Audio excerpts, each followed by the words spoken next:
नमस्तेऽस्तु महामाये श्रीपीठे सुरपूजिते शङ्खचक्र गदाहस्ते महालक्ष्मी नमोऽस्तुते।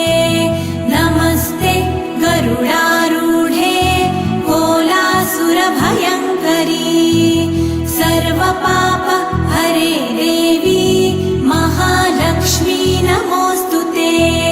महादेव्यै च विद्महे विष्णुपत्न्यै च धीमहि तन्नो लक्ष्मी प्रचोदयात्।